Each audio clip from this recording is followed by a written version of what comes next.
Very good evening to all. Uh, as all of you are aware that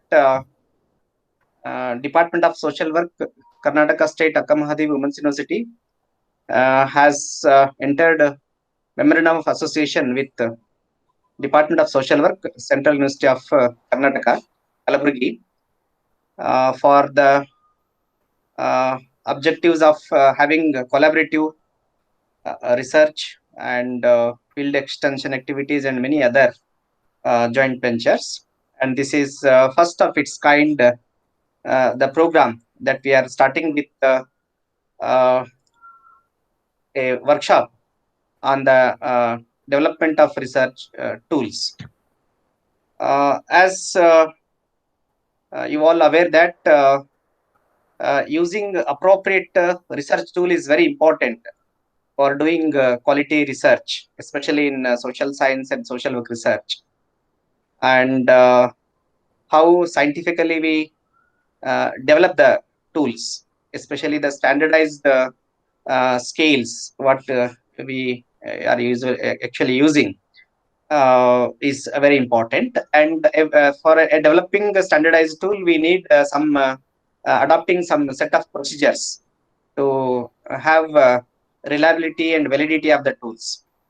And when I had put a request proposal to Dr. Chanveer sir, he was wholeheartedly accepted our invitation to give a special training come workshop on the tool developing psychometric tools.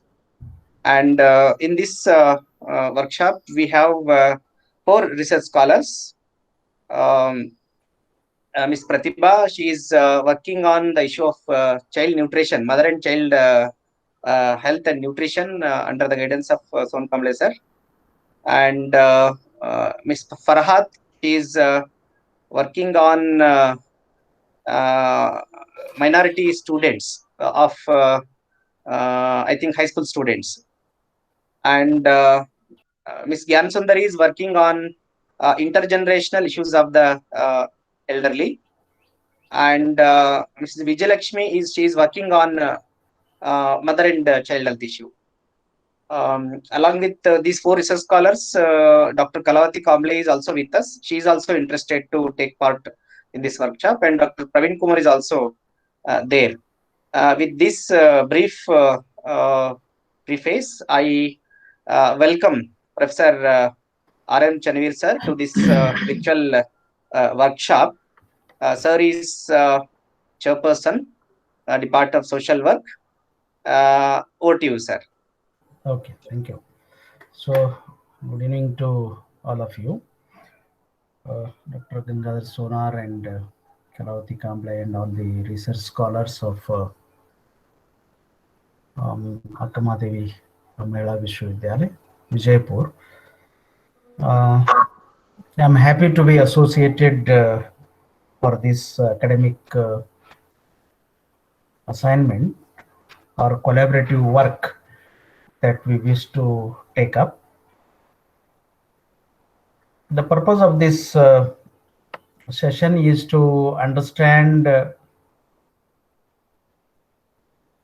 why we need research tools, what kind of research tools we need, and what exactly the research tools perform or they do, what purpose they serve, and what kind of tools we normally use. So I normally advise, and I also follow it, that we being social work researchers,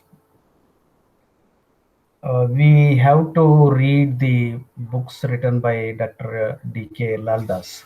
He has written 5 books in social work research and also on social sciences research. Those books are very essential for social work researchers and social work research paper teachers also. First of all, I would like to talk about that normally in social work research or in social science research, especially except economics and psychology, most of the researchers, teachers, they use interview schedule or questionnaire. These are the common tools used by research scholars and teachers also. So we hardly follow scientific procedure, objectivity in framing the tool. Uh, our efforts, attempts are not that objective when we prepare questionnaire or when we prepare interview schedule. So normally what happens, whatever questions we prepare, it doesn't go through standardization procedure, objectivity procedure. It doesn't have any proper norms as such, proper rules that should be followed in preparing a tool, be it questionnaire or interview schedule. It requires a lot of rigorous exercise. I am basically in the process of in the process of standardizing two tools of one of my as byproduct result of my ICSR research project, and then another one as part of a PhD scholars work on farmers.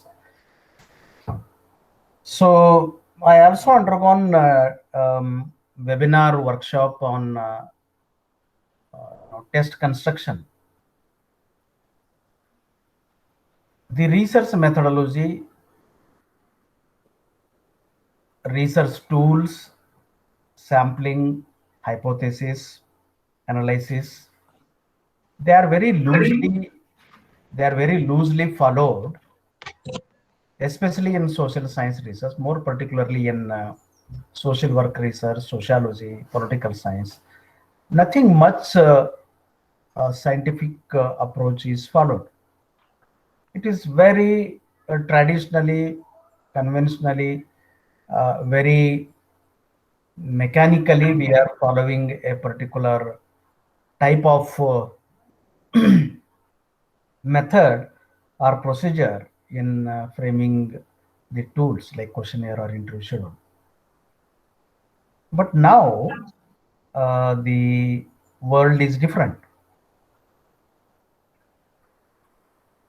I always keep out economics and clinical psychology in particular, even management. All these three disciplines have very strong methodology base, very strong analysis as base of data analysis. The statistical tests they use are very, very sophisticated. Their sampling is always probability sampling. They always follow probability sampling, be it economics or psychology, even in education for that matter. But we hardly follow that probability sampling techniques. So we cannot say, we may manipulate, but in true sense, I'm talking in true sense, the population parameters, the population characteristics, statistically the population parameters do not reflect in our sample because we do not follow a proper sampling procedure. We simply write random sampling.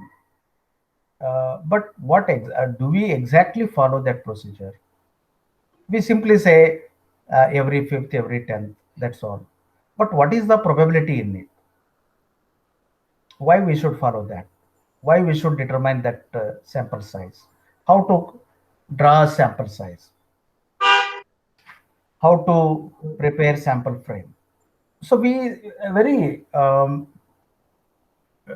do not put serious efforts in standardizing our methodology. So that is where economics, psychology, management subjects, even now, they are very strong in theory, in research, in practice, because of their strong methodology base and strong analysis base. So now we need to look at our social work research has become like a sociological research. It has become like a sociological research. We simply take some problem and we start doing research. We are not able to make out whether it is sociological research or social work research or psychological research. Sometimes we end up in all. So we need a very authentic perspective, very with the clarity, in-depth understanding about methodology, be it research design, be it sampling, be it hypothesis. So we have to be very clear with this. We should be very clear with our variable design, statistical design, and we are we simply write descriptive research design. We simply write exploratory research design. We put something like random sampling is very commonly used, and descriptive research is very loosely used, exploratory. But normally, social work research is not about descriptive, it is not about exploratory, it is about quasi experimental. So we have to always take through quasi experimental research design. Experimental research design, we leave it to psychology people, education people, agricultural science people. We leave it to them. And as far as social work research is concerned, we should follow quasi experimental design.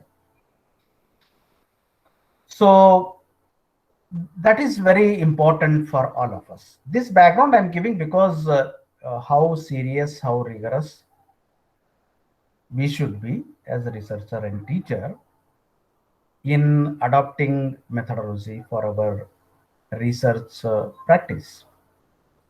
So ours is intervention oriented research, whether it is program intervention or whatever it is, or capacity building interventions.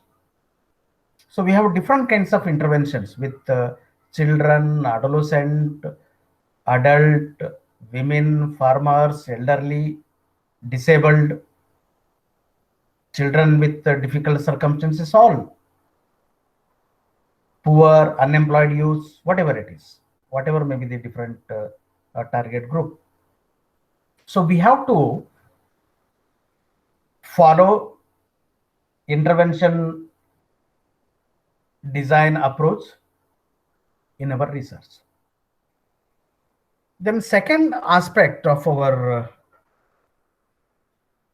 research practice is about the tools. Normally what we do, either we prepare questionnaire or prepare interview schedule, a set of questions, and we conduct interview and collect data. Or now, online questionnaires are there, mailed questionnaires are there for educated mass. Literacy has increased, education has increased, so through mail you can collect data. So most of the researchers they are following mailed questionnaire method because they are focusing on urban population and educated mass. But if you are focusing on rural communities, farmers, women, and all, it is very difficult to follow that mailed questionnaire tool. That method you cannot follow. So what we are doing as far as tools are concerned, Is there objectivity? Are they free from prejudice? Is there standardization? Is there test norms? Is there productivity? Are we truly observe the phenomenon? Are we able to measure what we wish to measure through the tool? This understanding is very, very important. We frame questions on some logic or on some basis which is not concrete.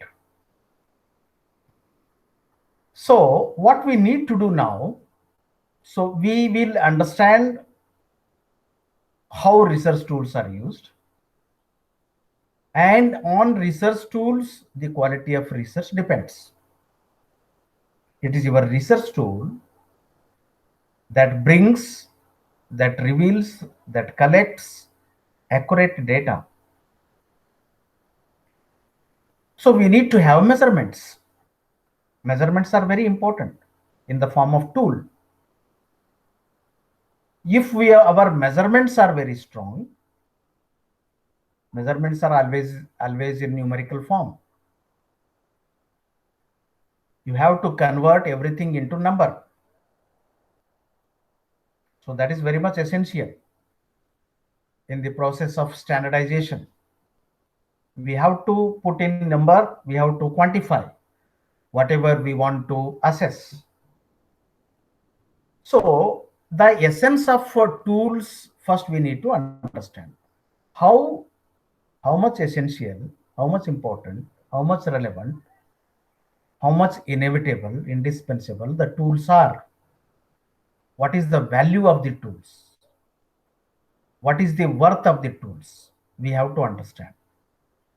Without that, we cannot, we will have to have very positive and scientific attitude towards tools. We need to have this perspective. Without tools, we cannot collect accurate data. And so you cannot have very predictive outcomes of your research. What is important here is the way we see in agricultural science or medical science, the measurements they use, to test temperature. Thermometer is the measurement. Thermometer is used. You go to a doctor. He will first put thermometer under your arm or in your mouth, and he will wait for some time and he will measure it. What is the temperature? So he is following a particular measurement or tool to collect information, which is very scientific. Why it is scientific? Because it is objective. Why it is objective? Because the result will not change depending on a person. That tool, that information is not influenced by the feelings, thoughts of the tester. One who tests, his thoughts, his feelings cannot influence, because measurement is independent. Measurement is objective. Whether Dr. A tests you, or Dr. B tests you, or Dr. C tests you, information will be the same. Data will be the same. That is the strength of measurement. That is the strength of tool, because it gives accurate information. So to get accurate information, we need tools, scientific tools. You go to a doctor, or you take, for example, you go to Anganwadi center. Anganwadi teacher, normally what she does, whenever babies come to Anganwadi school, Anganwadi center, so we monthly once, she will assess the weight of the children, weight of the babies. So that is her role. That is her responsibility. That every month she has to take weight of the babies who are enrolled in her school. So weighing machine, whatever may be the Anganwadi teacher, whoever may be the Anganwadi teacher, whoever weighs the children, she will get the same weight. Suppose there are 10 children in one Anganwadi school. Anganwadi teacher will weigh, will record the weight of the children, and she puts every child on the weighing machine, and she collects that information. What is the weight of the child? Okay, whether it is 8 kg, 10 kg, 12 kg, whatever it is, and she records it. You give same 10 number of children to some other Anganwadi teacher, she also does take weight of the children, she will also record. Will there be difference? Cannot be, because weights will not change immediately. When in the controlled condition you take weight of the children, it won't change because there is no any external influence on it. So we have to rule out the external influence. In the controlled condition, in the prevailing conditions, in the existing conditions, if we measure the weight of the children, whoever may take the weight of the children will get the same accurate information. It won't change from person to person. Children weight will not change in 5 minutes or 1 hour or 2 hours. So measurements are very important here. You have barometer, you have kilogram, okay, you have liter measurements, thermometer, barometer, weighing machines, and so many instruments, tools, measurements are there to measure the height. Okay, scale is there to measure the height of the person. So scale is a measurement. It's a standard measurement. My height will not change. Suppose Indian measure my height, he will record. Chinese record, Chinese take my height, measure my height, and he will record. An American will measure my height and he will record. My height will not differ. My height is constant. Now, we will get accurate information. In just 1 hour or 1 day or 2 days, my height will not grow. So that accurate information we get through standardized measurements or tools. So science has developed scientifically proved measurements. They are very objective. Whether it is physics or chemistry or mathematics, you take for example, agricultural science, whatever measurements they have, they are very objective. It won't differ from person to person. So person cannot influence the measurements. A researcher cannot influence the measurement because they are objective in nature. So therefore, we need to have, in the same way, we need to have people from social work and social science, the same kind of measurement tools. We need to have same objective, scientifically proved measurement tools. That is very much essential. So you take for example anemia, malnutrition. Anganwadi teacher will take the weight of the children, height of the children, body mass index and all. Based on that, she will draw the grades of nutrition status grades of the children. A grade, B grade, C grade, D grade, all that. So there is some calculation. There is measurement tool. There is also calculation to draw, to categorize child in which grade the child is. Grade A, B, C, D. You take for example even academic performance of a child. How child performs in Kannada language, how child performs in English language, how child performs in social science or maths or science. You know, when you measure the performance of a child, It is behavioral. Whatever so far I told, they are all physical measurements. They measure the physical characteristics of a person or thing or material. Am I audible? Yes, You're sir. audible, sir. Yes. Sir, if possible, switch on the video. We are recording it. Okay. So,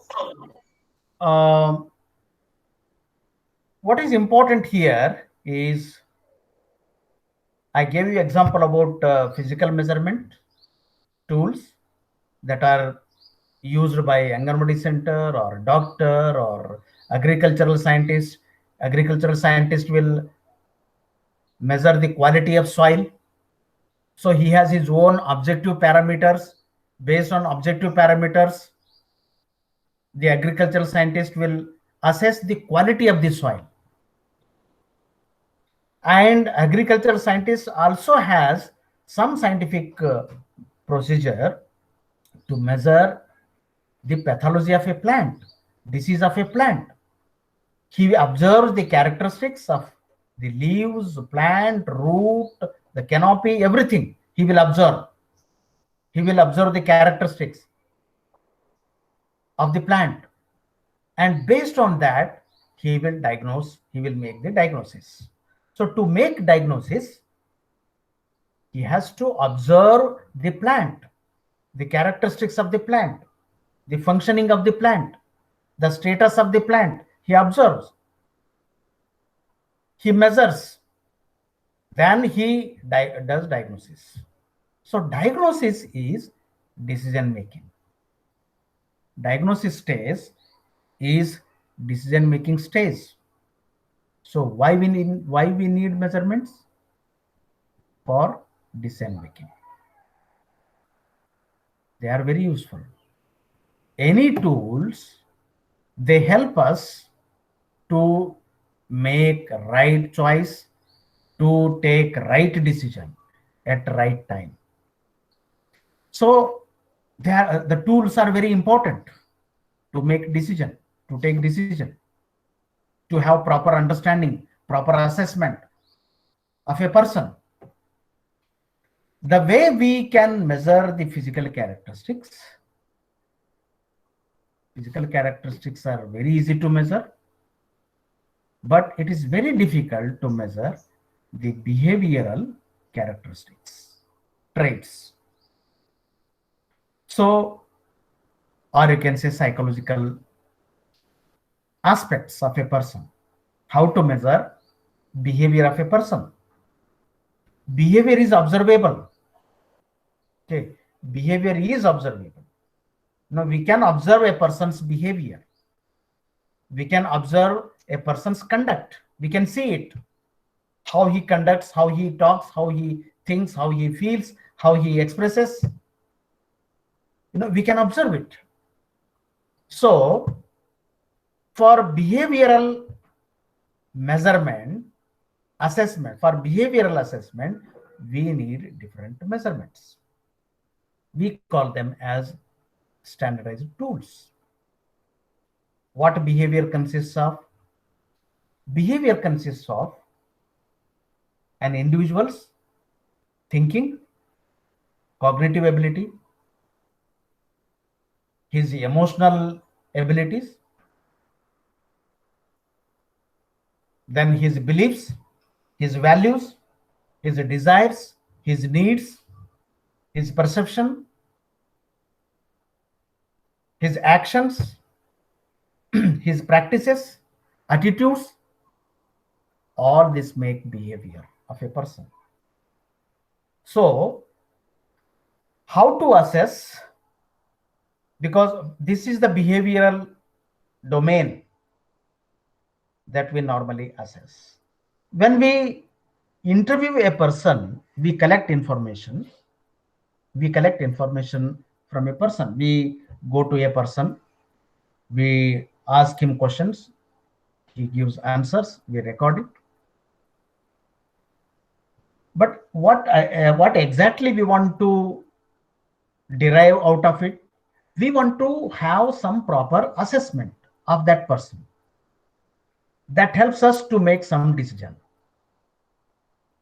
So to make some decisions, we have to assess a person's behavior.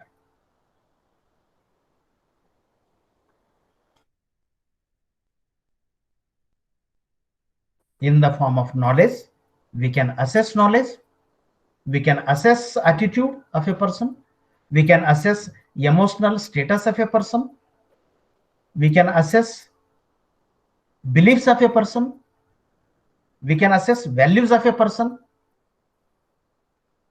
we can assess the skills of a person, abilities of a person. So a teacher, he wants to assess the knowledge domain of a child studying in 8th standard or 9th standard or 10th standard. So to assess the domain knowledge of 10th standard, he has to frame certain questions. Those questions will be either in multiple choice or in open-end questionnaire or descriptive form or essay type. So essay type or subjective. Essay type answers are descriptive in nature, they are qualitative in nature, it is very difficult to quantify. But whereas if we put those questions in multiple choice questions, like one question A, B, C, D, then it is very easy to quantify. It's very easy to quantify. Descriptive answer will vary from person to person. It becomes very difficult to make proper assessment. I am not denying the importance of qualitative tools. Qualitative tools are important in certain situations. In some situations, quantitative tools, standardized tools are very important. That also we should not forget. So in this context, what I would like to say that we need to have some behavioral measurements, psychological tests, which are taken through some standardization process. So we have attitude tests, personality tests, value verification tests, aptitude tests are there, performance tests are there. So there are different kinds of tests. Suppose, for example, in industry, you want to a HR manager wants to promote a person from one position to another position. So how can he does that? So he has to take a decision whether this person is capable to get the promotion or not. So for that, performance is very important. We have to assess the performance of that person, how that person is performing in that position, in this present existing position, according to the job description, roles and responsibilities, expectation of the job, how that person is performing. So we can quantify it. We can prepare a tool that can measure the performance of a employee, so that based on the performance, an employer can take a decision whether to promote him or not. Again, the HR manager in industry, he will have many opportunities to select people for some jobs, that is recruitment. So how to assess the abilities? Qualifications are there. There are so many diploma holders. Suppose one industry needs some, say for example, 100 diploma holders. So 1,000 people apply. But how to measure their ability? How to measure their ability? That is where the question comes. So the HR manager has to frame some questions, some standardized tool which will help him to assess, to select the right person for the right job. For this, to take a decision, selecting a right person for the right job, he has to assess the knowledge domain, the skill domain, the attitudes, beliefs of a young graduate or a diploma holder. So you cannot say personality will not change immediately. Suppose you say, for example, you ask some questions and you assess the person is very active. And again, after 1 hour or 2 hour, or another person will make assessment and he will conclude that this person is passive. It cannot happen like that. A person cannot become active, cannot become passive immediately, as far as personality is concerned.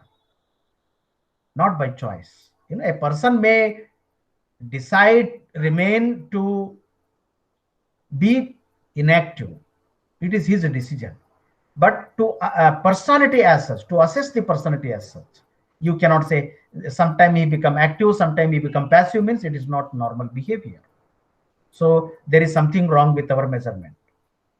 So to assess the knowledge level, to assess the skills level, to assess the level of abilities, attitude, beliefs, actions, we need standardized tool.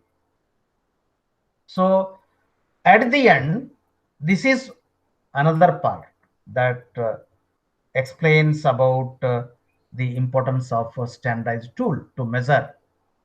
So we have behavioral assessment tools, we have attitude assessment tools, we have aptitude assessment tools, we have performance assessment tools. Especially performance based assessment tools are very commonly used in universities, colleges, industries. So to assess personality, to assess knowledge, to assess attitude, to assess aptitude or ability, to assess skill, to assess values of a person, to assess practices, beliefs, and action of a person, we need tools. We need standardized tools. And standardized tools can be developed. There is some procedure to develop a standardized tool. So this is the second part that I wanted to explain to you. The third part is, I told you why standardized tools are essential, how much objective they are. Standardized tools are very, very objective in nature. They predict, they are predictive in nature. They assess and they predict the performance, the personality, the ability of a person.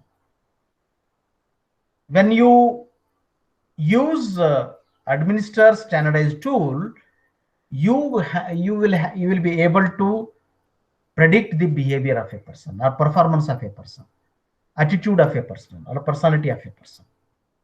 So this is possible only through standardized tools.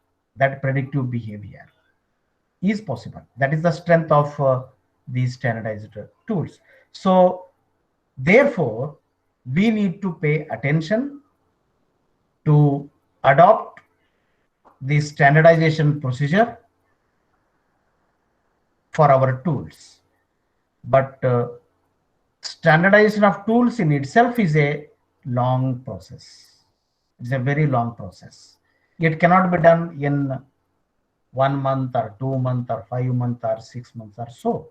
It is a rigorous work, rigorous reading work, theoretical work is there. And then you have to follow methodological aspects and statistical aspects. So theory part, we must be very clear.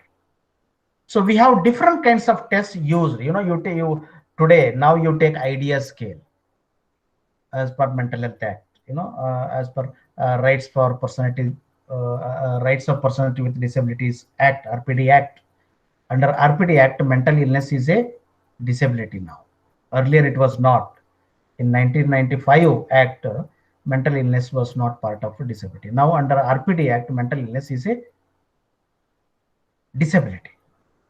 It is a type of disability.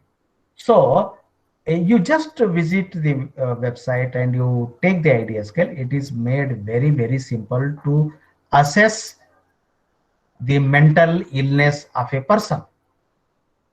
It can be used by anybody. It is made so simple. It is made so simple. Earlier, mental retardation was measured. Mental retardation was measured, but mental illness was not measured. Mental illness is measured now because lot of standardization, scale standardization, tool standardization has taken place, and idea scale is in practice now. All psychiatrists, clinical psychologists, psychiatric social workers can also use idea scale. It is very, very simple to assess and make a decision. What is the degree of mental illness or disability? What is the degree of disability of a mentally ill person? That can be easily calculated. It is made so simple now. How? But it requires a lot of theoretical work in it, and lot of tool standardization procedure also is taken. So now, there are different kinds of tests. I already told you. Normally, psychologists use all these tests. But now, whether social work researchers should blindly use these tools, that is a question. Normally, standardized tools are used everywhere. Everywhere they are used. Anybody, whether it is education or psychology or social work or any person belonging to any discipline can use the scale. What is the strength of the standardized scale? The strength of the standardized scale is that it has all the statements, items, questions. They are not questions, they are statements. All the statements on different dimensions to assess attitude of a person, to assess aptitude of a person, to assess performance of a person, to predict behavior of a person, to assess values of a person, to assess personality of a person. You have all these tests. Personality tests are there, attitude tests are there, aptitude tests, performance tests, all these tests are there. Even for children, projective tests are used. You are shown some picture, and you are asked to give your own interpretation. So there are different kinds of tests used by psychologists to assess and predict behavior of a person. So now, largely these, except clinical context, in normal context, attitude scale, ability scale, performance scale, these scales are used for general population, anybody. But there is always age. For what kind of age you should use these tools, it is already given in the manual. If you read the manual, everything is systematically defined in the manual of the scale. But now, most of these measurement tools, psychological tests, psychological scales, or behavioral tools, they have largely psychological aspects as their domains. Take, for example, what are the psychological characteristics? It takes into account, you will find questions on the personality, you will find questions on the self-esteem, you will find questions on the motivation, you will find questions on the values, you will find some questions on the attitude, like this. Other than this, you cannot find the questions. So this is where the limitation comes. These tools are only to have proper psychological assessment of a person. Our purpose is, as a social work researchers, our role is intervention role. For that, we have to assess the needs of a person, problems of a person. Then we have to conduct some interventions to bring improvement in that person's behavior or lifestyle, whatever it is. So what is our theoretical perspective? The psychological perspective, it takes into account the psychological dimensions: motivation, personality, locus of control, attitude. These are the psychological dimensions of a person. But whereas social workers, we always perceive the problems from multidimensional perspective. This is the third aspect that I would like to say and end. We always understand that the problems are multidimensional. They are not just psychological in nature. Problems are not just psychological in nature. Challenges of the person or the group or people is not just psychological in nature. The nature of the problems is multidimensional. Every problem, take it poverty, unemployment, suicide, malnutrition, all these problems have multidimensional aspect or construct, you can say. What are those? Every problem has social dimension. Every problem has economic dimension. Every problem, whether it is poverty, unemployment, whatever it has political dimension. It has behavioral dimension. It has technological dimension. It has management dimension, environmental dimension,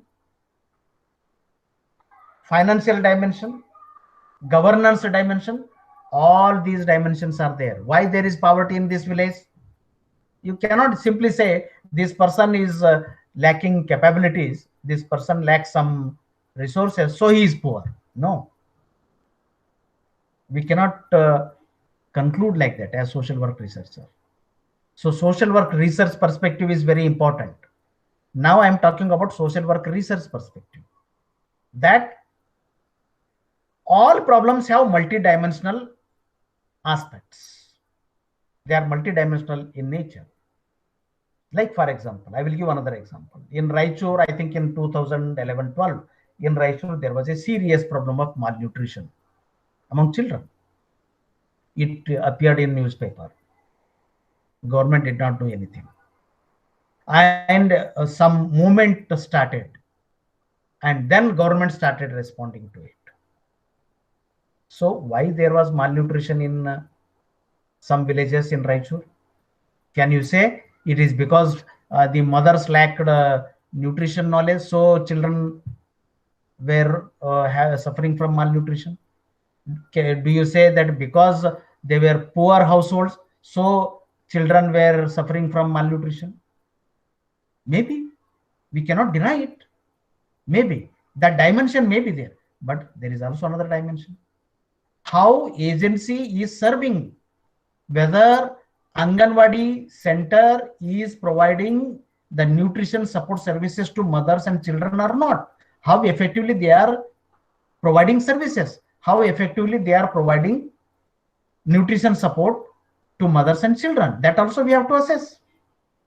How effective panchayat is involved in monitoring the nutrition status of the children. How effective the panchayat is in monitoring the functioning of the Anganwadi center. So there are so many aspects. How ICDS scheme is implemented. How department agency is involved in implementation of the ICDS scheme. So there are so many factors associated with malnutrition problem. You cannot say it is just a psychological problem, or you cannot just say it is a family problem. You cannot just say it is a poverty problem. Because of poverty, children are suffering from malnutrition. No. So every problem has social dimension, economic dimension, political dimension, governance dimension, services system dimension, environmental dimension, marketing dimension, entrepreneurship dimension. So many dimensions are there. Why people are unemployed? Why youths are unemployed? You cannot say that person lacks capability, or that person is poor, his family is poor, so he is unemployed. You cannot say like that. Maybe we don't deny it, but what we say, there is social factors, economic factors, political factors, environmental factors, educational factors, job market factors, skill factors. So there are so many factors responsible for unemployment of a youth. So for this, to make proper assessment of a person, we need assessment tools. We need assessment tools. So social work, normally we should go for need assessment tools. We can include social dimension, psychological dimension, economic dimension, all these dimensions, governance dimension, political dimension, technological dimension, entrepreneurship dimension, environmental dimension, marketing. So many dimensions are there. All those dimensions we need to include. Then only we can make proper assessment of the needs of the people, and then we can make proper interventions to fulfill the needs of the people, to bring change in their behavior, in their lifestyle, in their or to improve their quality of life. At the end, we want that. Okay, so we can have we will end here. We can take some questions, some discussion with what you understand and what your queries are. We can have some discussion. You can put on your video. At this stage, we will stop here and have some discussion. You can ask questions. ಕನ್ನಡದಲ್ಲಿ ಕೇಳಬಹುದು. ಅವರಲ್ಲೇನು ನಾನು English ನಲ್ಲಿ ಹೇಳ್ತಾ ಹೋದೆ, ಬಹುಶಃ ಎಲ್ಲರಿಗೂ ತಿಳಿತಂತ ನಾನು ತಿಳ್ಕೊಳ್ತೀನಿ. ಹಾ sir, it was very simple English, everyone can understand it. Yes yes. So ಈಗ ನಿಮ್ಗ ಬ್ಯಾಕ್ಗ್ರೌಂಡ್ ಕೊಟ್ಟಿದ್ದೀವಿ. ಸಂಶೋಧನೆ ಮಾಡಲಿಕ್ಕೆ ಯಾವ ಹಿನ್ನೆಲೆ ಇಟ್ಟುಕೊಂಡು ನಾವು ಸಂಶೋಧನೆಗೆ ಬೇಕಾಗಿರತಕ್ಕಂತಹ ಟೂಲ್ಸ್ ಗಳನ್ನ ನಾವು ತಯಾರು ಮಾಡ್ಕೊಳ್ಬೇಕು, ಅದರದ್ದು ಪ್ರಾಮುಖ್ಯತೆ ಏನು, ಅದರದ್ದು ಅವಶ್ಯಕತೆ ಏನು ಅನ್ನೋದ್ರ ಬಗ್ಗೆ ಹೇಳಿದೆ. ಈ ಹಿನ್ನೆಲೆಯೊಳಗ ತಮ್ಮ ಪ್ರಶ್ನೆಗಳು ಅಥವಾ ಏನಾದರೂ ಸಂದೇಹಗಳಿದ್ರೆ ಕೇಳಬಹುದು. ಈಗ ನಿಮ್ಮ ಟೂಲ್ ಬಗ್ಗೆ ಹೇಗೆ ನೀವು ವಿಚಾರ ಮಾಡಬೇಕು, ನಿಮ್ಮ ಅಧ್ಯಯನಕ್ಕೆ ಬೇಕಾಗಿರುವಂತಹ ಒಂದು ಸಾಧನ ಸಲಕರಣೆಗಳು ಏನದಾವೆ, ಟೂಲ್ಸ್ಗಳು ಏನು ಬೇಕು, ಅದನ್ನು ಹೇಗೆ ನೀವು ತಯಾರು ಮಾಡ್ಕೊಳ್ಬೇಕು ಅನ್ನೋದು ಈಗ ಮುಖ್ಯವಾಗಿರ್ತಕ್ಕಂಥ ವಿಷಯ.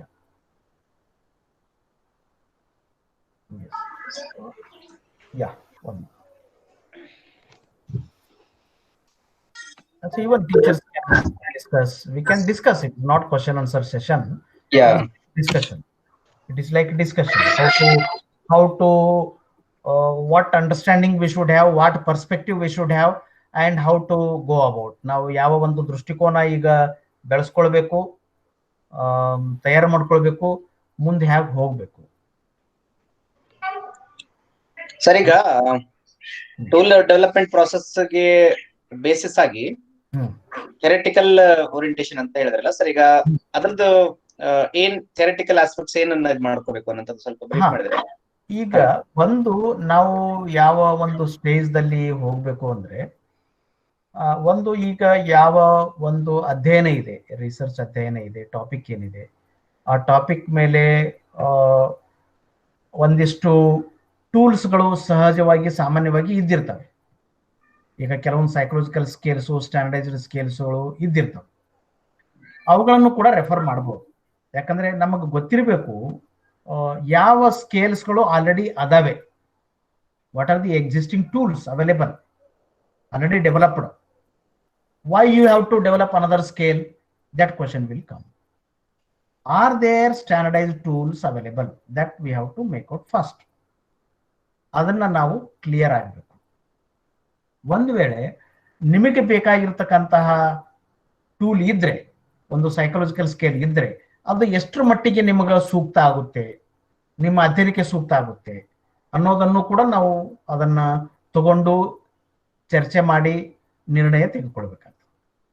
ಮೊದಲು ಏನ್ ಮಾಡ್ಬೇಕಂದ್ರೆ, ಈಗ ನನ್ನ ಸಮಸ್ಯೆ ಏನಿದೆ, ನನ್ನ ಸಂಶೋಧನೆಯ ಸಮಸ್ಯೆ ಏನದ, ಆ ಸಮಸ್ಯೆಯ ಆ ಸಂಶೋಧನೆಯ ಟಾಪಿಕ್ ಏನಿದೆಯಲ್ಲ, ಆ ಟಾಪಿಕ್ದು ನಾನು ಹೇಳಿದಾಗೆ ಸೋಷಿಯಲ್ ಡೈಮೆನ್ಷನ್ ಏನಿದೆ, ಎಕನಾಮಿಕ್ ಡೈಮೆನ್ಷನ್ ಏನಿದೆ, ಪೊಲಿಟಿಕಲ್ ಡೈಮೆನ್ಷನ್ ಏನಿದೆ, ಗವರ್ನೆನ್ಸ್ ಆಡಳಿತದ ಒಂದು ಅನುಷ್ಠಾನದ ಡೈಮೆನ್ಷನ್ ಏನಿದೆ, ಸರ್ವಿಸ್ ಡೆಲಿವರಿ ಸಿಸ್ಟಮ್ದು ಡೈಮೆನ್ಷನ್ ಏನಿದೆ, ಸಿಸ್ಟಮ್ ಡೈಮೆನ್ಷನ್ ಸರ್ವಿಸ್ ನೀಡ್ತಕ್ಕಂತಹ ಅದು, ಎನ್ವಿರಾನ್ಮೆಂಟಲ್ ಡೈಮೆನ್ಷನ್ ಏನಿದೆ, ಎಂಟರ್ಪ್ರಿನ್ಯೂರ್ಶಿಪ್ ಡೈಮೆನ್ಷನ್ ಏನಾದ್ರು ಇದೆಯಾ, ಟೆಕ್ನಾಲಜಿಕಲ್ ಡೈಮೆನ್ಷನ್ ಏನಾದ್ರು ಇದೆಯಾ, ಅದಕ್ಕೆ ಹಲವಾರು ಅದರ ಆಯಾಮಗಳನ್ನ ನಾನು ಗುರುತಿಸ್ಬೇಕು. ಮೊದಲು ನನ್ನ ರಿಸರ್ಚ್ ಅಧ್ಯಯನ ವಿಷಯದ ಎಲ್ಲ ಆಯಾಮಗಳು ಯಾವ್ಯಾವ ಅದಾವೆ ಆ ಆಯಾಮಗಳನ್ನು ಗುರುತಿಸ್ಬೇಕು. ಯಾಕಂದ್ರೆ ನಾವು ಸೋಷಿಯಲ್ ವರ್ಕರ್ ಆಗಿ ಎಲ್ಲ ಆಯಾಮಗಳನ್ನ ಗಣನೆ ತೆಗೆದುಕೊಂಡು ಅಲ್ಲಿ ಬದಲಾವಣೆ ತರಲಿಕ್ಕೆ ನಾವು ಪ್ರಯತ್ನ ಮಾಡ್ತಾ ಇರ್ತೀವಿ. ಅಲ್ಲಿ ಏನಾದ್ರು ಪ್ರೋಗ್ರಾಮ್ಸ್ಗಳನ್ನ ಇಂಪ್ಲಿಮೆಂಟ್ ಮಾಡ್ಲಿಕ್ಕೆ ಅದೊಂದು ಅನುಕೂಲ ಆಗಬೇಕು. ಎಂಥ ಕಾರ್ಯಕ್ರಮಗಳನ್ನ ಅನುಷ್ಠಾನ ಮಾಡೋದ್ರ ಮೂಲಕ ಅಲ್ಲಿ ಬದಲಾವಣೆ ತರಲಿಕ್ಕೆ ಸಾಧ್ಯ ಆಗುತ್ತೆ. ಅದಕ್ಕೆ ನಿಮ್ಮ ಟೂಲು ತಯಾರಾಗಿರ್ಬೇಕು. ಆ ಒಂದು ಡಿಸಿಷನ್ ತಗೊಳ್ಳಿಕ್ಕೆ ಟೂಲು ತಯಾರಾಗಿರ್ಬೇಕು, ಸ್ಟ್ಯಾಂಡರ್ಡೈಸ್ ಆಗಿರಬೇಕು. ಹಾಗಾಗಿ ಈ ಎಲ್ಲಾ ಅಂಶಗಳನ್ನು ಒಳಗೊಂಡಿರ್ತಕ್ಕಂತಹ ಟೂಲ್ ಅನ್ನ ತಯಾರು ಮಾಡಲಿಕ್ಕೆ ನಾವು ತೊಡಗಬೇಕಾಗ್ತದೆ. ಅವಾಗ ಸೋಷಿಯಲ್ ಡೈಮೆನ್ಷನ್ದಲ್ಲಿ ಏನು ಆಸ್ಪೆಕ್ಟ್ಸ್ಗಳು ಇರ್ತವೆ, ಎಕನಾಮಿಕ್ ಡೈಮೆನ್ಷನ್ದಲ್ಲಿ ಏನು ಸಬ್ ಆಸ್ಪೆಕ್ಟ್ಸ್ ಇರ್ತವೆ, ಪೊಲಿಟಿಕಲ್ ಡೈಮೆನ್ಷನ್ಸ್ ಅಂದ್ರೆ ಅದ್ರ ಕಾನ್ಸೆಪ್ಟ್ ತಿಳ್ಕೊಳ್ಬೇಕು ನಾನು. ಸೋಷಿಯಲ್ ಡೈಮೆನ್ಷನ್ ಕಾನ್ಸೆಪ್ಟ್ ತಿಳ್ಕೊಳ್ಬೇಕು, ಎಕನಾಮಿಕ್ ಡೈಮೆನ್ಷನ್ ಕಾನ್ಸೆಪ್ಟ್ ತಿಳ್ಕೊಳ್ಬೇಕು, ಪೊಲಿಟಿಕಲ್ ಡೈಮೆನ್ಷನ್ ಅಂದ್ರೆ ಕಾನ್ಸೆಪ್ಟ್ ತಿಳ್ಕೊಳ್ಬೇಕು, ಸೈಕಲಾಜಿಕಲ್ ಡೈಮೆನ್ಷನ್ ಅಥವಾ ಬಿಹೇವಿಯರಲ್ ಡೈಮೆನ್ಷನ್ ಅಂದ್ರೆ ಅದ್ರ ಆಸ್ಪೆಕ್ಟ್ಸ್ ತಿಳ್ಕೊಳ್ಬೇಕು, ಆಮೇಲೆ ಕಲ್ಚರಲ್ ಡೈಮೆನ್ಷನ್ ತಿಳ್ಕೊಳ್ಬೇಕು, ಆಮೇಲೆ ಗವರ್ನೆನ್ಸ್ ಡೈಮೆನ್ಷನ್ ತಿಳ್ಕೊಳ್ಬೇಕು, ಸಿಸ್ಟಮ್ ಡೈಮೆನ್ಷನ್ ತಿಳ್ಕೊಳ್ಬೇಕು, ಹೇಗೆ ಏಜೆನ್ಸಿಗಳು ಕೆಲಸ ಮಾಡ್ತವೆ ಅಂತ ಇವನು ತಿಳ್ಕೊತಾನೆ, ಈ ವ್ಯಕ್ತಿ, ಯಾವ ವ್ಯಕ್ತಿ ಜೊತೆಗೆ ನಾವು ಕೆಲಸ ಮಾಡ್ತೀವಿ. ಹಾಗೆ ಈ ಎಲ್ಲ ಆಯಾಮಗಳು ಏನದವ, ಆ ಪ್ರತಿಯೊಂದು ಆಯಾಮದು ಅಂಶಗಳು ಏನದವ, ಪ್ರತಿಯೊಂದು ಡೊಮೇನ್ದು ಬೇರೆ ಬೇರೆ ಡೈಮೆನ್ಷನ್ಸ್ ಆಸ್ಪೆಕ್ಟ್ಸ್ಗಳು ಏನದವ ಅದನ್ನ ನಾವು ಗುರುತಿಸಬೇಕಾಗುತ್ತೆ. It requires lot of conceptual framework. ನಾವೀಗ ಫಸ್ಟ್ ಒಂದು ಥಿಯೋರಿಟಿಕಲ್ ಆಗಿ ಕನ್ಸೆಪ್ಚುವಲ್ ಫ್ರೇಮ್ವರ್ಕ್ ಅನ್ನ, ಚೌಕಟ್ಟನ್ನ ತಯಾರು ಮಾಡ್ಕೊಳ್ಬೇಕು. ಆ ಚೌಕಟ್ಟು ತಯಾರು ಮಾಡ್ಕೋಬೇಕಂದ್ರೆ ಈ ಒಂದು ಸೋಷಿಯಲ್ ಆಸ್ಪೆಕ್ಟ್, ಸೋಷಿಯಲ್ ಫ್ಯಾಕ್ಟರ್ಸ್ ಏನು, ಎಕನಾಮಿಕ್ದಾಗ ಎಕನಾಮಿಕ್ ಫ್ಯಾಕ್ಟರ್ಸ್ ಏನು, ಪೊಲಿಟಿಕಲ್ ಇದ್ರೊಳಗೆ ಡೈಮೆನ್ಷನ್ ಪೊಲಿಟಿಕಲ್ ಫ್ಯಾಕ್ಟರ್ಸ್ ಏನೇನು ಬರ್ತವೆ, ಅವು ಫ್ಯಾಕ್ಟರ್ಸ್ ಗುರುತಿಸ್ಬೇಕಷ್ಟೇ. ಆ ಫ್ಯಾಕ್ಟರ್ಸ್ ಮೇಲೆ ನಾವು ಸ್ಟೇಟ್ಮೆಂಟ್ ಕಡೆ ಹೋಗ್ಬೇಕು. ಅದನ್ನ ಅಸೆಸ್ ಮಾಡ್ಲಿಕ್ಕೆ, ಆ ಫ್ಯಾಕ್ಟರ್ ಅಸೆಸ್ ಮಾಡ್ಲಿಕ್ಕೆ ನಾವು ಸ್ಟೇಟ್ಮೆಂಟ್ಸ್ ಗಳನ್ನ ತಯಾರು ಮಾಡ್ಬೇಕಾಗುತ್ತೆ. ಅದ್ರ ಮುಂದಿಂದು ಪ್ರೋಸೆಸ್ ಏನಿದೆಯಲ್ಲ, ಅದಕ್ಕೆ ಆ ಒಂದು ಸ್ಟೇಟ್ಮೆಂಟ್ಸ್ ತಯಾರು ಮಾಡೋದು, ಆ ಸ್ಟೇಟ್ಮೆಂಟ್ಸ್ ತಯಾರು ಮಾಡಿ ಸಾಧಾರಣವಾಗಿ ನಿಮ್ದೊಂದು 5-6 ಡೈಮೆನ್ಷನ್ಸ್ ಅವ ಅಂತ ತಿಳ್ಕೊಡ್ರಿ. ಸೋಷಿಯಲ್ ಡೈಮೆನ್ಷನ್, ಎಕನಾಮಿಕ್, ಪೊಲಿಟಿಕಲ್ ಏನೋ ಇದ್ದಿರ್ತಾವ ನಿಮ್ಮ ಯಾವುದೇ ಒಂದು ಸಮಸ್ಯೆ ಇರಲಿ. ಅದ್ರ ಸಂಬಂಧಪಟ್ಟಾಗಿ ನೀವು ಒಂದು ಡೈಮೆನ್ಷನ್ಗೆ ಒಂದು ಇಷ್ಟು ಫ್ಯಾಕ್ಟರ್ಸ್ ಇರ್ತವೆ, ಅದ್ರದ್ದು ಒಂದು 10-15 ಕ್ವಶನ್ ಕೇಳಿದ್ರಿ, ತಯಾರು ಮಾಡಿದ್ರಿ. ಇನ್ನೊಂದು ಎಕನಾಮಿಕ್ ಡೈಮೆನ್ಷನ್ ಒಂದು 5-6 ಕ್ವಶನ್ಸ್, ಪೊಲಿಟಿಕಲ್ ಡೈಮೆನ್ಷನ್ ಒಂದು 8 ಕ್ವಶನ್ಸ್, ಸಿಸ್ಟಮ್ ಡೈಮೆನ್ಷನ್ ಒಂದು 10-15 ಕ್ವಶನ್ಸ್, ಈ ತರ ಸುಮಾರು ನೀವು ಒಂದು 70-80 questions, statements not questions, statements ತಯಾರು ಮಾಡಿದ್ರಿ. ಆ ಸ್ಟೇಟ್ಮೆಂಟ್ಗಳನ್ನ ನಾವು ಎಕ್ಸ್ಪರ್ಟ್ಸ್ ಗಳಿಗೆ ಕೊಡಬೇಕು, ಅದರದ್ದು ಕಂಟೆಂಟ್ ವ್ಯಾಲಿಡಿಟಿ ಸಲುವಾಗಿ. ಇದು ಟೂಲು ಸೂಕ್ತ ಇದೆಯಾ, ಈ ಅಧ್ಯಯನ ಮಾಡಲಿಕ್ಕೆ ಈ ಟೂಲು ಸೂಕ್ತ ಇದೆಯಾ, ಆ ಟೂಲಿನ ಆ ಕ್ವಶನ್ ಇರೋದಂತ ಏನ ಹೇಳ್ತೀವಲ್ಲ, ಆ ಟೂಲಿನ ಒಂದು ಅರ್ಹತೆಯನ್ನ ಅಳತೆ ಮಾಡ್ತಕ್ಕಂಥ ಕೆಲಸ ಎಕ್ಸ್ಪರ್ಟ್ಸ್ಗಳು ಮಾಡಬೇಕಾಗುತ್ತೆ. ಸೊ ಅವಾಗ ನಾವೊಂದು 8-10-12 ಎಕ್ಸ್ಪರ್ಟ್ಸ್ಗಳಿಗೆ ಅದನ್ನ ಟೂಲ್ ಕೊಡಬೇಕು. ಅವರು ಅದ್ರ ರೇಟಿಂಗ್ ಮಾಡ್ಬೇಕು, ಪ್ರತಿಯೊಂದು ಸ್ಟೇಟ್ಮೆಂಟ್ ಸರಿ ಇದೆಯಾ, ಇದನ್ನು ಒಪ್ಪಬಹುದಾ, ಇಡಬೇಕಾ, ತೆಗಿಬೇಕಾ, ಬದಲಾಯಿಸ್ಬೇಕಾ, ಏನ್ ಮಾಡ್ಬೇಕು, ಅವ್ರ ಎಕ್ಸ್ಪರ್ಟ್ಸ್ ಏನ್ ಹೇಳ್ತಾರೆ. ಮೊದಲು ಎಕ್ಸ್ಪರ್ಟ್ಸ್ ಒಪಿನಿಯನ್ ನಾವು ತಗೊಳ್ಬೇಕಾಗುತ್ತೆ. ಎಕ್ಸ್ಪರ್ಟ್ಸ್ ಒಪಿನಿಯನ್ ಬಂದ ಬಳಿಕ ಇಂಟರ್ ರೇಟರ್ ಇಂಡೆಕ್ಸ್ ಅಂತ ತಯಾರು ಮಾಡ್ತೀವಿ. ಒಂದು 10-12 ಜನರದ್ದು ಏನು ಒಪಿನಿಯನ್ ಬಂದಿದೆ ಅದ್ರ ಪ್ರಕಾರ ಒಂದು ಇಂಟರ್ ರೇಟರ್ ಇಂಡೆಕ್ಸ್ ಅಂತ ತಯಾರು ಮಾಡಿ, ಅದ್ರೊಳಗೆ ಯಾವ ಐಟಮ್ಸ್ ಇಡಬೇಕು, ಯಾವ ಐಟಮ್ಸ್ ಇಡಬಾರ್ದು, ಯಾವ ಐಟಮ್ಸ್ ತೆಗಿಬೇಕು, ಯಾವ ಐಟಮ್ಸ್ ತೆಗಿಬಾರ್ದು, ಯಾವ ಐಟಮ್ಸ್ ಬದಲಾಯಿಸಬೇಕು ಅನ್ನೋದು ಅದ್ರ ಮೇಲೆ ಡಿಸೈಡ್ ಮಾಡ್ತೀವಿ. ಅವ್ರದ್ದು ಸ್ಕೋರ್ ಮೇಲೆ ಡಿಸೈಡ್ ಮಾಡ್ತೀವಿ ಯಾವ್ದು ತೆಗಿಬೇಕು ಅನ್ನೋದು. ಅವಾಗ ಏನು ಉಳಿತಾವಲ್ಲ ಅದನ್ನು ತಗೊಂಡು ಮತ್ತೆ ನಾವು ಫೀಲ್ಡಿಗೆ ಹೋಗ್ತೀವಿ. ಫೀಲ್ಡ್ದಲ್ಲಿ ಒಂದು 50 ಜನರಿಗೆ ಮೊದಲು ಟೆಸ್ಟ್ ಮಾಡ್ತೀವಿ. ಟೆಸ್ಟ್ ಮಾಡಿದ ಬಳಿಕ ಮತ್ತೆ ನೋಡ್ತೀವಿ, ಮೆಜರ್ ಮಾಡ್ತೀವಿ, ಏನು ಅದರಲ್ಲಿ ಹೆಂಗ್ ಬರ್ತಾ ಇದೆ, ಒಂದು ಕೋರಿಲೇಷನಲ್ ವ್ಯಾಲ್ಯೂಸ್ ಎಲ್ಲ ನೋಡ್ಕೊಂಡು ಅಲ್ಲಿ ಒಂದು ಟೆಸ್ಟ್ ಮಾಡ್ತೀವಿ. ಅದು ಟೆಸ್ಟ್ ಆದ್ರೂ ಮತ್ತೆ ಮುಂದಿನ ಒಂದು ಲಾರ್ಜ್ ಸ್ಕೇಲ್ ಸ್ಯಾಂಪಲ್ ಬೇಸ್ಡ್ ಸ್ಟಡಿಗೆ ಹೋಗ್ಲಿಕ್ಕೆ ಅನುಕೂಲ ಆಗ್ತದೆ. ಇದು ಪ್ರೋಸೆಸ್ ಇದೆ ಮುಂದೆ. ಆ ಪ್ರೋಸೆಸ್ಸು ಅನಲೈಸಿಸು ಬರ್ತಾ ಇರುತ್ತೆ, ಹೋಗುತ್ತೆ. ಸೊ ಈಗ ಈ ನಿಟ್ಟಿನೊಳಗ ಹೇಗೆ ನಾವು ಕೆಲಸ ತಗೊಂಡು ಹೋಗ್ಬೇಕು ಅನ್ನೋದು ಬಹಳ ಮುಖ್ಯ ಇದೆ. ಈಗ ಬಹಳಷ್ಟು ಮುಖ್ಯ ಅಂದ್ರೆ ನಮ್ಮದ ಒಂದು ಸೈದ್ಧಾಂತಿಕ ಚೌಕಟ್ಟು ಏನಿದೆಯಲ್ಲ ಅದು ನಾವು ತಯಾರು ಮಾಡ್ಕೊಳ್ಬೇಕು. ಬಹಳ ಕ್ಲಿಯರ್ ಆಗಿ ಆ ಕಾನ್ಸೆಪ್ಚುವಲ್ ಫ್ರೇಮ್ವರ್ಕ್ ಇದೆಯಲ್ಲ, ನನ್ನ ಅಧ್ಯಯನದ ಒಂದು ಸೈದ್ಧಾಂತಿಕ ಚೌಕಟ್ಟನ್ನ, ಅದರ ಆಯಾಮಗಳನ್ನ, ಅದರ ಫ್ಯಾಕ್ಟರ್ಸ್ಗಳನ್ನ ಗುರುತಿಸ್ಬೇಕು. ಅದು ಆದ ಬಳಿಕ ಸ್ಟೇಟ್ಮೆಂಟ್ ಕಡೆ ಹೋಗ್ಲಿಕ್ಕೆ ನಮ್ಗೆ ಅನುಕೂಲ ಆಗ್ತದೆ. ಸುಮ್ಮನೆ ಯಾವುದೋ ಒಂದು ಪ್ರಶ್ನೆ ತಯಾರು ಮಾಡಿದ್ರೆ ಅದು ಅಷ್ಟು ಸಮಂಜಸ ಅನ್ಸೋದಿಲ್ಲ. ಈಗ ಒಂದು ಪ್ರಿಲಿಮಿನರಿ ರಿವ್ಯೂ ಎಲ್ಲರೂ ಮಾಡಿದಾರೆ ಸರ್ ನಮ್ಮಲ್ಲಿ. ಆದ್ರೆ ಅವರು ನೀವ್ ಹೇಳ್ದಂಗೆ ಈಗ ಅವರ ಟಾಪಿಕ್ ಸಂಬಂಧಪಟ್ಟಂಗೆ ಏನು ಥೆಮೆಟಿಕ್ ರಿವ್ಯೂ ಅನ್ನೋಂಥದ್ದು ಆಗಿಲ್ಲ. ಮೇಜರ್ ಥೀಮ್ಸ್ ಅನ್ನ ಐಡೆಂಟಿಫೈ ಮಾಡ್ಕೊಂಡು ಆ ಥೆಮೆಟಿಕ್ ರಿವ್ಯೂ ಆದಾಗ ನೀವು ಹೇಳ್ದಂಗೆ ಪ್ರತಿ ಥೀಮ್ ರಿಲೇಟೆಡ್ ಸ್ಟೇಟ್ಮೆಂಟ್ಸ್ ಅನ್ನ ಮಾಡ್ಬೋದು. ಫಾರ್ ಎಕ್ಸಾಂಪಲ್ ಈಗ ನನ್ನ ಸ್ಟೂಡೆಂಟ್ ಡ್ಯಾನ್ಸ್ ಅಂದಾಗಿದ್ದಾರೆ, ಅವ್ರದ್ದು intergenerational issues in old age ಅಂತ ಇದೆ. ಅದ್ರದ್ದು sociological aspects, cultural aspects, family related aspects, interpersonal aspects, occupational aspects, physical health, ಹಿಂಗೆ ಬೇರೆ ಬೇರೆ ಡೈಮೆನ್ಷನ್ಸ್ ಅನ್ನ ಥೆಮೆಟಿಕ್ ಆಗಿ ರಿವ್ಯೂ ಮಾಡಿದಾಗ ಆವಾಗ ಅವರು ನೆಕ್ಸ್ಟ್ ಮುಂದಿನ ಹಂತದಲ್ಲಿ ಅವರು ಸ್ಟೇಟ್ಮೆಂಟ್ಸ್ ಅನ್ನು ಮಾಡ್ಲಿಕ್ಕೆ ಆಗುತ್ತೆ ಸರ್. ಹೌದು. ಅಂದ್ರೆ ಈಗ ಥಿಮೆಟಿಕ್ ಆಗಿ ಅವ್ರು ರಿವ್ಯೂ ಮಾಡೋದು ಫಸ್ಟ್ ಆಗುತ್ತೆ ಅಂತ ನನಗೆ ಅನಿಸ್ತಾ ಇದೆ ಸರ್. ಅಲ್ಲ ಒಂದ್ ಸರ್? ನಿಮಿಷ.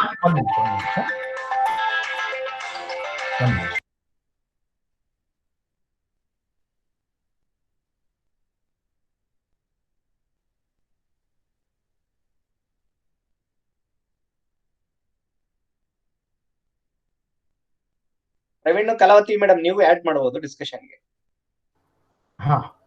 ಹಾ ಸರ್. ಎಸ್. ಸೊ ಹಾ ಸರ್. ಈ ನಿಟ್ಟಿನೊಳಗ ಸ್ವಲ್ಪ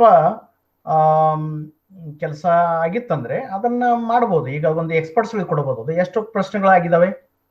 ಅಲ್ಲ ಸರ್, ಇನ್ನು ಅವರು ಥಿಮೆಟಿಕ್ ಮಾಡಿಲ್ಲ ಸರ್. ಈಗ ರಿವ್ಯೂ ಮಾಡಿದ್ದಾರೆ, ಜನರಲ್ ಆಗಿ ರಿವ್ಯೂ ಮಾಡಿದ್ದಾರೆ.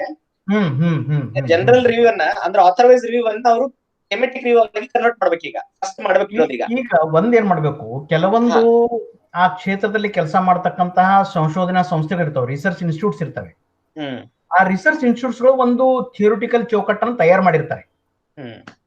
ಅದನ್ನ ನಾವು ಬೇಸಾಗಿ ತಗೊಳ್ಬಹುದು. ಈಗ ಉದಾಹರಣೆಗಾಗಿ ಜೆರಾಂಟೋಲಾಜಿಕಲ್ ಸೊಸೈಟಿ ಆಗಿರ್ಬೋದು, ಏಜಿಂಗ್ ಇನ್ಸ್ಟಿಟ್ಯೂಟ್, ಇಂಟರ್ನ್ಯಾಷನಲ್ ಇನ್ಸ್ಟಿಟ್ಯೂಟ್ ಆಗಿರ್ಬೋದು, ಅವ್ರದೇ ಆಗಿರ್ತಕ್ಕಂಥ ಕೆಲವೊಂದು ಕಾನ್ಸೆಪ್ಚುವಲ್ ಫ್ರೇಮ್ವರ್ಕ್ ಅನ್ನ ಅವ್ರು ಮಾಡಿರ್ತಾರೆ. ಆ ಚೌಕಟ್ಟನ್ನು ನಾವು ತಗೊಂಡಾಗ ಅದ್ರ ಮೇಲೆ ಸ್ವಲ್ಪ ನೋಡ್ಕೊಂಡು ಚರ್ಚೆ ಮಾಡ್ಕೊಂಡು ಮುಂದಿನ ಪ್ಲಾನ್ ಮಾಡ್ಲಿಕ್ಕೆ ಅನುಕೂಲ ಆಗ್ತದೆ. ಸೊ ಕೆಲವೊಂದು ರಿಸರ್ಚ್ ಇನ್ಸ್ಟಿಟ್ಯೂಟ್ಗಳು ಕೂಡ ಆ ಥಿಯರಿಟಿಕಲ್ ಒಂದು ಫ್ರೇಮ್ವರ್ಕ್ ಅನ್ನ ತಯಾರು ಮಾಡಿರ್ತಾರೆ. ಅದನ್ನು ಕೂಡ ನಾವು ತಗೊಳ್ಬೇಕು.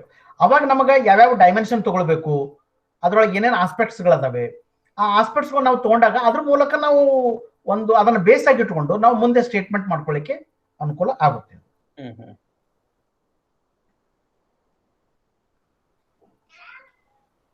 ರಿಸರ್ಚ್ ಸ್ಕಾಲರ್ಸ್ ನೀವೇನಾದ್ರೂ ಇಂಟರಾಕ್ಟ್ ಮಾಡಿದ್ರೆ ಮಾಡಿ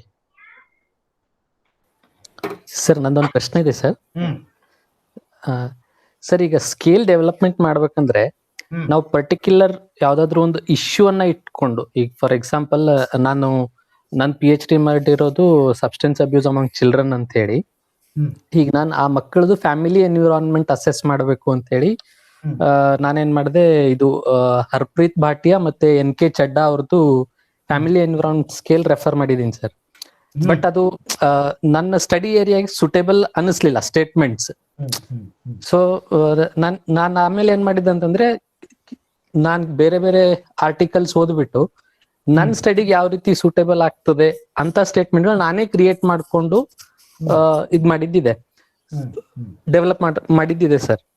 ಸೊ ಆ ರೀತಿ ನಾವೇನಾದ್ರೂ ಪರ್ಟಿಕ್ಯುಲರ್ ಅಂದ್ರೆ drug abuse children's family environment assessment scale ಏನಾದ್ರು ಡೆವಲಪ್ ಮಾಡಬಹುದಾ ಅಂತ? ಈಗ ಫ್ಯಾಮಿಲಿ ಎನ್ವಿರಾನ್ಮೆಂಟ್ ಸ್ಕೇಲ್ ಆಲ್ರೆಡಿ ಅದ. ಈಗ ಫ್ಯಾಮಿಲಿ ಇಂಟ್ರಾಕ್ಷನ್ ಸ್ಕೇಲ್ ಇದೆ, ಬಹಳ ಹಳೆಯ ಸ್ಕೇಲ್ ಇದೆ ಅದು. ಯಾಕಂದ್ರೆ ನಾನು PhD ಮಾಡೋನು ಅದನ್ನ ರೆಫರ್ ಮಾಡ್ತಾ ಇದ್ದೆ. ನಾನು ನಿಮ್ಮನ್ಸದವ್ರು ಸಾಮಾನ್ಯವಾಗಿ ಬಳಕೆ ಮಾಡ್ತಾ ಇದ್ರು. ಕ್ವಾಲಿಟಿ ಆಫ್ ಮ್ಯಾರಿಟಲ್ ಲೈಫ್ ಬಗ್ಗೆ ಸ್ಕೇಲ್ ಇತ್ತು. ಯಾಕಂದ್ರೆ ನಂದು ಅನ್ರೆಸ್ಟ್ ಬಗ್ಗೆನೂ ಟೂಲ್ ಅನ್ನು ಸಿಗಲಿಲ್ಲ ಅವಾಗ. ನಾನು ಬಹಳಷ್ಟು ಅವಾಗ ಇವೆಲ್ಲ ಇಂಟರ್ನೆಟ್ ಇರ್ಲಿಲ್ಲ. ಅವಾಗ ಮೂನೀಸ್ ಪ್ರಾಬ್ಲಮ್ ಚೆಕ್ ಲಿಸ್ಟ್ ಅಂತ ಒಂದು ನೋಡಿದೆ. ಸುಮಾರು ಪ್ರಾಬ್ಲಮ್ಸ್ ಗಳದ್ದು ಚೆಕ್ ಲಿಸ್ಟ್ ಇತ್ತು, ದೊಡ್ಡ ದೊಡ್ಡ ಚೆಕ್ ಲಿಸ್ಟ್ ಇತ್ತು ಅದು. ಬಟ್ ನನಗದು ಸೂಕ್ತವಾಗಿ ಯಾವ ಸಿಗ್ಲಿಲ್ಲ. ಬಟ್ ಅವಾಗ ನನಗಿದು ಸ್ಟ್ಯಾಂಡರ್ಡೈಸೇಷನ್, ಇವು ಸೈಕೋಮೆಟ್ರಿ ಏನು ಗೊತ್ತಿರ್ಲಿಲ್ಲ ಅವಾಗ. ಅದನ್ನ ಹೇಗೆ ಮಾಡ್ಬೇಕು ಏನಿಲ್ಲ ಅಂತ ತಿಳ್ಕೊಂಡು ಅದ್ರ ಕಡೆ ಅಷ್ಟು ಲಕ್ಷ್ಯ ಹೋಗ್ಲಿಲ್ಲ ನಂದು ಅವಾಗ. ಆದ್ರೆ ಈಗ ಫ್ಯಾಮಿಲಿ ಎನ್ವಿರಾನ್ಮೆಂಟಲ್ ಸ್ಕೇಲ್ ಅನ್ನ ನಾವು ಬದಲಾವಣೆ ಮಾಡಬೇಕು, ಅಥವಾ ಅದನ್ನ ಒಂದು ಕಾಂಟೆಕ್ಸ್ಟ್ಗೆ ರೆಲೆವೆಂಟ್ ಮಾಡಬೇಕು ಅಂದ್ರೆ ಅದಕ್ಕೆ ಮತ್ತೆ ಅದರದ ಮಾಡಿಫಿಕೇಶನ್ ಪ್ರೊಸೀಜರು ತಗೊಳ್ಬೇಕಾಗುತ್ತೆ. ಆ ಥರದ ಪರ್ಮಿಷನ್ ತಗೊಂಡು ಆ ಸ್ಕೇಲ್ ಜೊತೆಗೆ ನಾವೇನ್ ಮಾಡ್ಲಿಕ್ಕೆ ಆಗೋದಿಲ್ಲ. ಆ ಸ್ಕೇಲ್ ಅಲ್ಲಿ ನಾವ್ ಏನೂ ಮಾಡ್ಲಿಕ್ಕೆ ಆಗೋದಿಲ್ಲ. ಅದನ್ನ ತಿದ್ದುಪಡಿ ಮಾಡೋದಾಗ್ಲಿ, ಅದರ ಕೆಲವೊಂದು ಕ್ವಶನ್ ಬಿಟ್ಟು ಕೆಲವೊಂದು ಕ್ವಶನ್ ಇಟ್ಟು ಅದನ್ನ ಉಪಯೋಗ ಮಾಡೋದಾಗ್ಲಿ ಅಂತದ್ ಮಾಡ್ಲಿಕ್ಕೆ ಬರೋದಿಲ್ಲ. ಆದ್ರೆ ಕೆಲವೊಂದು ಕಾಂಟೆಕ್ಸ್ಟ್ ಅಲ್ಲಿ ಬಟ್ ಅದಕ್ಕ ನಮ್ಗ ಒಂದು ಥಿಯರಿ ಸಪೋರ್ಟ್ ಮಾಡಬೇಕು. ಹಾಗಂದ್ರೆ ಈಗ ಆ ಫ್ಯಾಮಿಲಿ ಎನ್ವಿರಾನ್ಮೆಂಟ್ ಸ್ಕೇಲು ಹೆಂಗ್ ಸೂಕ್ತ ಇಲ್ಲ ಅಂತ ಡಿಫೈನ್ ಮಾಡ್ಬೇಕಾಗ್ತದೆ, ನಾವು ಜಸ್ಟಿಫೈ ಮಾಡ್ಬೇಕಾಗ್ತದೆ. ಅದು ಏನ್ ಮೆಜರ್ ಮಾಡುತ್ತೆ, ಯಾವ ಅಂಶಗಳನ್ನ ಅದು ಕುಟುಂಬದ ಯಾವ ಅಂಶಗಳನ್ನ ಅದನ್ನ ಮೆಜರ್ ಮಾಡುತ್ತೆ. ಆಮೇಲೆ ಒಬ್ಬ ಸೋಷಿಯಲ್ ವರ್ಕರ್ ಇಂಟರ್ವೆನ್ಷನ್ ಮಾಡ್ಲಿಕ್ಕೆ ಯಾವ ಅಂಶಗಳ ಅವಶ್ಯಕತೆ ಇದೆ, ಅದ್ರ ಗ್ಯಾಪ್ ಏನು, ಅದಕ್ಕೆ ಪೂರಕವಾಗಿ ನಾವು ಹೆಂಗ್ ತಯಾರು ಮಾಡ್ಕೋಬೇಕು ಅನ್ನೋದು ವಿಚಾರ ಮಾಡ್ಬೋದು. ಬಟ್ ಆ ಟೂಲ್ ನಮಗೆ ಬೇಸ್ ಆಗ್ತದೆ. ನಮ್ಮ ಮುಂದಿನ ಒಂದು ಹೊಸ ಟೂಲ್ ತಯಾರು ಮಾಡ್ಲಿಕ್ಕೂ ಏನು ಎಲ್ಲಿ ಗ್ಯಾಪ್ಸ್ ಅದಾವೆ, ಎಲ್ಲಿ ಅದು ಯಾವ ಅಂಶಗಳನ್ನ ಅದ್ರ ಒಳಗೊಂಡಿಲ್ಲ, ಯಾವ ಅಂಶಗಳು ಅದ್ರೊಳಗೆ ಬರಬೇಕು, ಇದನ್ನೆಲ್ಲ ನಾವು ಅಸೆಸ್ ಮಾಡ್ಲಿಕ್ಕೆ ಆ ಟೂಲು ನಮಗೆ ಸಹಾಯ ಮಾಡ್ತದೆ. ಒಂದು ಬೇಸ್ ಆಗಿ ರೆಫರೆನ್ಸ್ ಟೂಲ್ ಆಗಿ ನಾವು ಅದನ್ನ ಬಳಕೆ ಮಾಡ್ಲಿಕ್ಕೆ ಸಾಧ್ಯ ಇದೆ. Okay sir, thank you sir. S.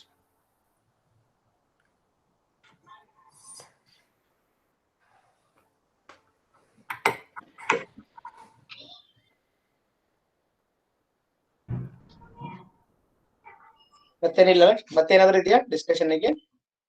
Hello, ಮಾತಾಡಿ. ಹೇಳಿ ಹೇಳಿ. ಸರ್ ಅಂತೇಳಿ PhD ಸ್ಕಾಲರ್ ಮಾತಾಡ್ತಿರೋದು.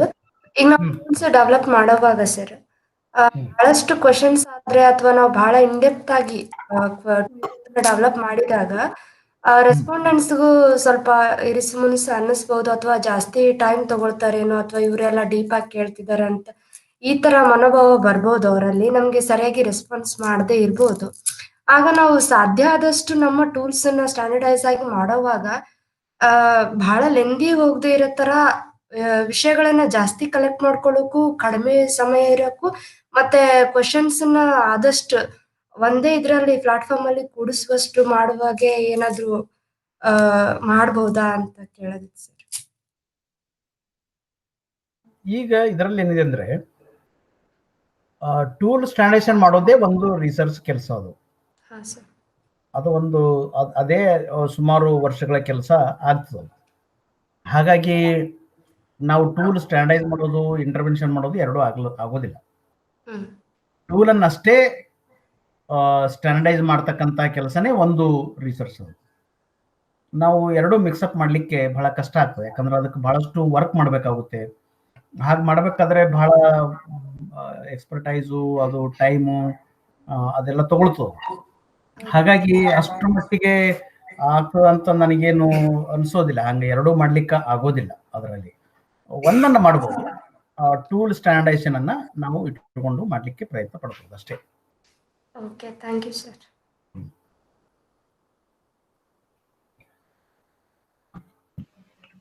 Hello, good evening, sir. Yes.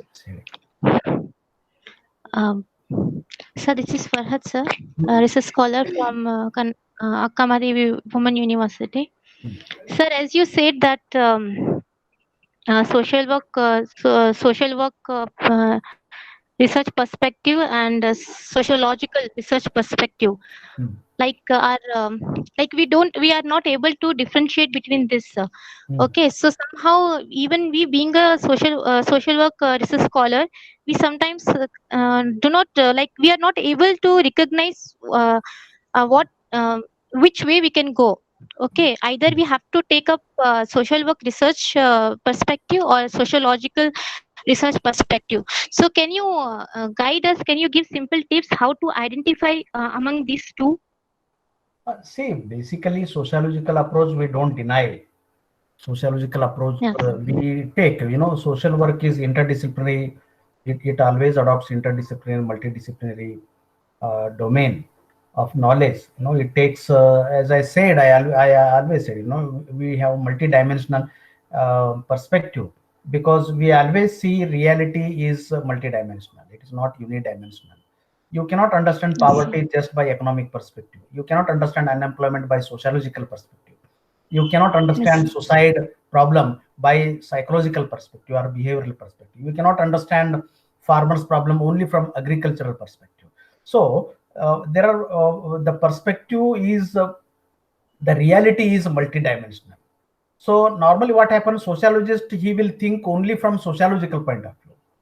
Okay, so that is also not complete. That is where social work considers a multidimensional approach to reality. So reality is multidimensional. We never say sociologist may understand the reality from sociological point of view. He may explain the poverty from sociological point of view, or economics person may interpret unemployment from economic perspective. That is not everything. It is only part. It is not the whole.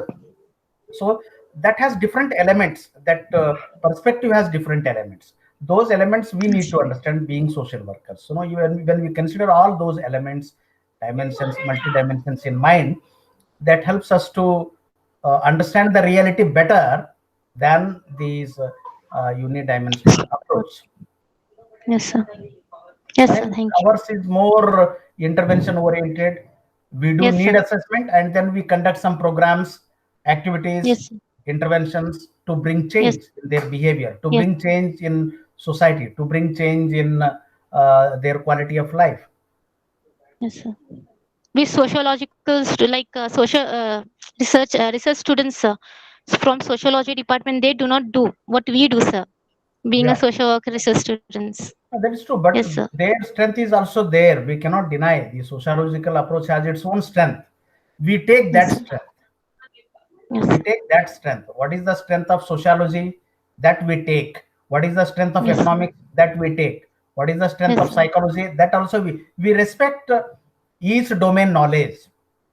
We respect each domain knowledge. Yes, sir. We cannot Thank you. discriminate. We cannot discriminate in that. Yes, sir. Yes, sir. Something is superior, something is inferior. Knowledge is, Exactly. it is free from all this discriminatory approach.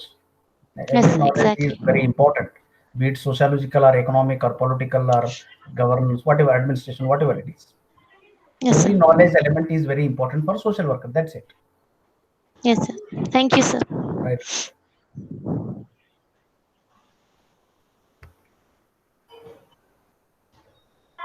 So next process could be Sonar or sir. then first they need to consult some dimensions. ಈ ಆಯಾಮಗಳು ಏನದಾವೆ, social, economic, political, ಏನೇನು ಅದಕ್ಕೆ ಸಂಬಂಧಪಟ್ಟಿರ್ತಕ್ಕಂಥ ಆಯಾಮಗಳದಾವ ಅವುಗಳನ್ನು ಗುರುತಿಸ್ತಕ್ಕಂಥದ್ದು. ಪ್ರತಿಯೊಂದು ಆಯಾಮದ factors ಏನದಾವ, social dimension factors 1 2 3 4 5. ಅದಕ್ಕೆ social ಅಂದ್ರೆ ಆ ಸೋಷಿಯಲ್ ಕಾನ್ಸೆಪ್ಟ್ಗೆ ಸಂಬಂಧಪಟ್ಟಿರ್ತಕ್ಕಂಥ ಫ್ಯಾಕ್ಟರ್ಸ್ಗಳು. ಅವೆಲ್ಲ ಗುರುತಿಸಿದಾಗ ಮುಂದಿನ ಕೆಲಸ ಈಸಿ ಆಗ್ತದೆ. ಅದಕ್ಕೊಂದು ಬೇರೆ ಬೇರೆ ರಿಸರ್ಚ್ ಇನ್ಸ್ಟಿಟ್ಯೂಟ್ಸ್ ಗಳ ಬೇಸ್ ತಗೊಳ್ಬಹುದು. There are so many research institutes in India and outside also. They have done some research framework they have prepared, so that we can take it. ಏನಂತಾರೆ ಜೂನಿಯರು? ಅವ್ರು ಕೇಳ್ತಾ ಇದಾರೆ ಸರ್. ಹಲೋ, ಹಾಯ್ ಮಾಡು. how are you? ಏನಂತ ಹೇಳಿ. So ಇದನ್ನ ಮಾಡಬಹುದು. ಹಾ ಸರ್, ಈಗ ಅವ್ರು ರಿವ್ಯೂ ಮಾಡಿದ್ದಾರೆ ಸರ್. ಈಗ ಅದರಲ್ಲಿಂದ ನೀವು ಹೇಳಿದಂಗೆ ಥೀಮ್ಸ್ ಅನ್ನ ಐಡೆಂಟಿಫೈ ಮಾಡಿ ಕಾನ್ಸೆಪ್ಚುಯಲ್ ಫ್ರೇಮ್ವರ್ಕ್ ರೆಡಿ ಮಾಡ್ಕೋಬೇಕು. ಅದ್ರ ಡೈಮೆನ್ಷನ್ ಫ್ಯಾಕ್ಟರ್ಸ್ ಕಂಪ್ಲೀಟ್ ಆಗಿ ಮಾಡ್ಬೇಕು ಸರ್. ಅದನ್ನ ಪಕ್ಕಾ ಮಾಡಿಲ್ಲ ಅವರು. ಡೈಮೆನ್ಷನ್ ಫ್ಯಾಕ್ಟರ್ಸ್ ಕರೆಕ್ಟ್ ಆಗಿ ಮಾಡ್ಕೊಳ್ಬೇಕು. ಎಸ್ ಎಸ್ ಎಸ್ ಅದನ್ನ ಮಾಡಿ ನೆಕ್ಸ್ಟ್ ಇಂಟರಾಕ್ಷನ್ ಅನ್ನ ಪ್ಲಾನ್ ಮಾಡೋಣ sir. But for this we need discussion. It is not this is the process. Yes, yes, yes. Sir. Then monitoring, reviewing, and all that. That is the process of discussion and consultation next. Sir. Sir. Then once the statements are ready, then we will give it to some. We will identify some experts in the field. Sir. Sir. Then content validity we can talk about.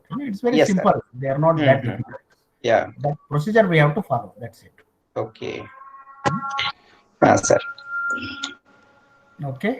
Kalati madam.